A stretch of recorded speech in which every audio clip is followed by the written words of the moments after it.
flat. Yes. When you say famine is there, that means there's no food in the village at all. Is that right? No food is there. What is she saying about her little boy? She says that her baby is suffering from disease, and it is due to food, shortage of food. Excuse me, is this the first food they're getting since they've arrived? This is the first food. Well, the first food in weeks, is it? Or? The Soviet Union, with the biggest air force in the world, has lent Bangladesh 9 creaking helicopters, which break down more than they fly. The world's new rich, the oil producers, have offered some petty cash. Saudi Arabia, for example, recently gave Bangladesh the equivalent of less than 5 days' food.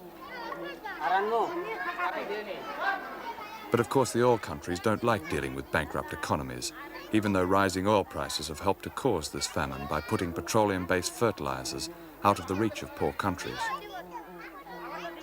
Which means that this starving child, the son of a farmer, will probably die.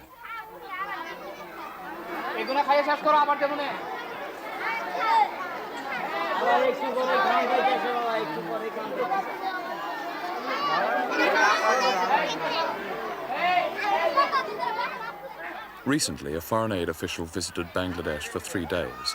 He told me about a cable he sent to his government recommending a reduction in emergency relief aid to Bangladesh.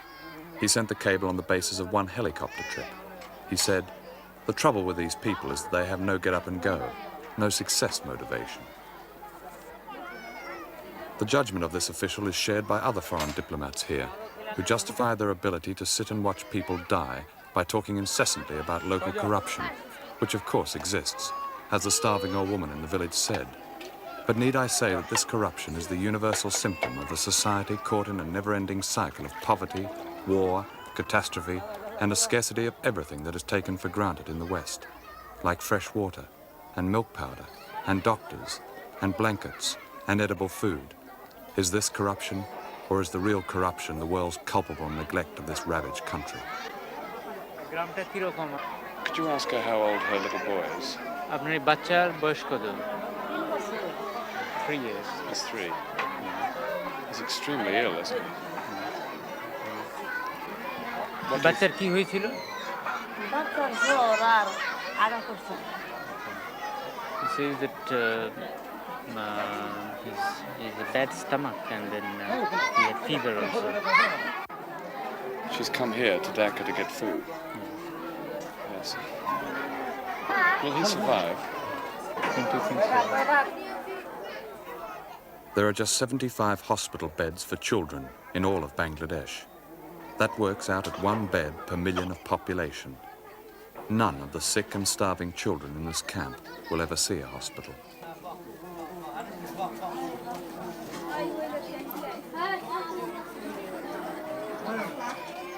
This used to be a soap factory.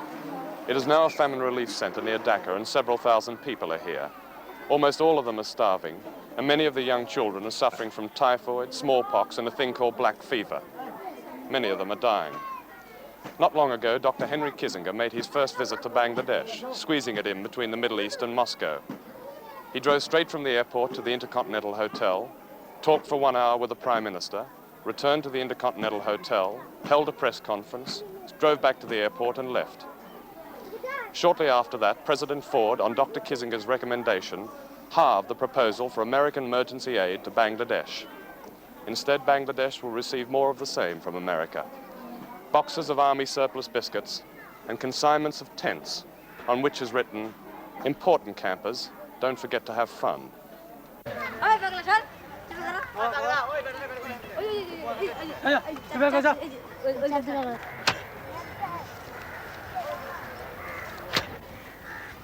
On December the 28th, 1974, Sheikh Mujib declared a state of emergency in Bangladesh.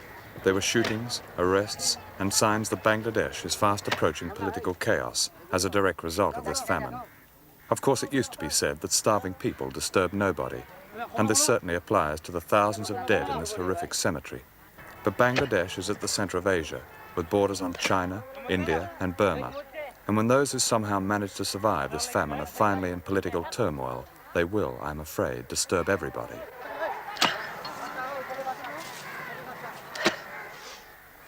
The people of Bangladesh may then at last assume a strategic value and disturb even Dr. Kissinger.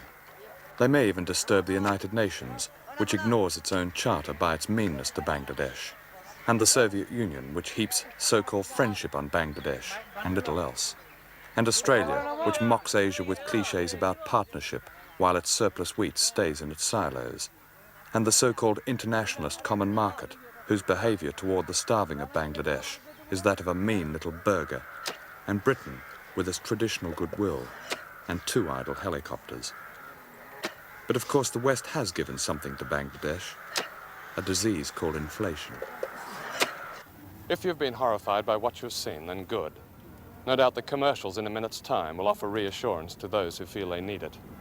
The truth is that Bangladesh and Britain have been caught in the same blizzard of inflation, energy crisis and shortage, with the one difference.